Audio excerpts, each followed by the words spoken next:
como eu já falei em outras mentorias, né? Eu sou uma pessoa que eu preciso escrever para eu conseguir gravar. Mas isso é meu, pode ser que isso não funcione para ti. Acho legal usar cores diferentes. Eu usava uma cor para cada matéria, tá? Então, história eu fazia azulzinho, português era roxinho.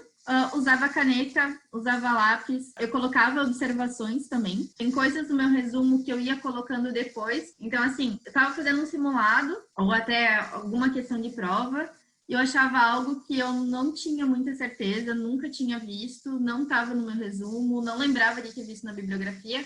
Eu sempre estudo com um post-it do lado, então eu escrevia e depois eu procurava aquilo lá e via se era necessário colocar no meu resumo ou não. Então, é legal você saber que o resumo, você sempre pode estar acrescentando coisa, tá? Não é tipo, fiz uma vez, acabou, nunca mais vou ver.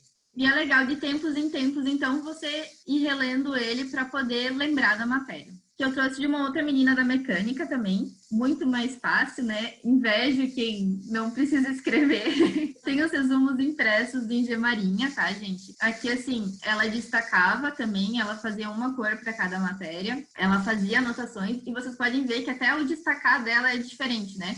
Ponto positivo e negativo aqui, né, no Seleção e Estilos de Liderança, ela circulou, sublinhou algumas partes, pintou algumas partes. Então, para você saber o que é mais importante, o que você tem que ficar ligado, diferenciar uma coisa da outra. Terceira coisa que eu trouxe, então, são os fichamentos. O professor Marco também fala, né? Ele acha legal que a cada estudo que a gente faça pelo menos um fichamento, que é de uma menina. Ela pegava o caderno, então, e ela colocava as coisas mais importantes. O fichamento seria como se fosse palavras-chave, não seria bem um resumo, seria uma coisa mais compacta. Então, aqui nas expedições, na parte de história, por exemplo, ela colocava a data, o objetivo, né, da expedição, quem comandou a expedição e algumas características dessa expedição, que podem ser cobradas em prova, tá? Eu acho isso bem interessante também. E eu trouxe outro exemplo, não sei se ele entra bem como um fichamento, mas é uma coisa mais objetiva que eu achei muito legal também, que é fazer uma linha do tempo de história numa folha 4. Eu não seria capaz.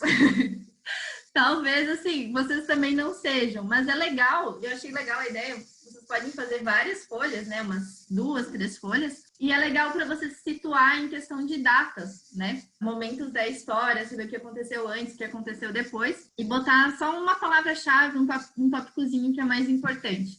Realmente eu acho muito difícil fazer isso. Mas eu achei uma ideia legal, que talvez seja válido para vocês, ainda mais história, que é um assunto muito denso e tem muita data, né? E aqui eu trouxe um meu, que eu chamo de resumo do resumo. É como se fosse um fichamento, eu acho que ele fica entre um fichamento e um mapa mental, talvez, assim. Aqui também, ó, tem as expedições, eu colocava o nome, o que tinha acontecido, colocava em cor diferente, o que eu achava importante, né?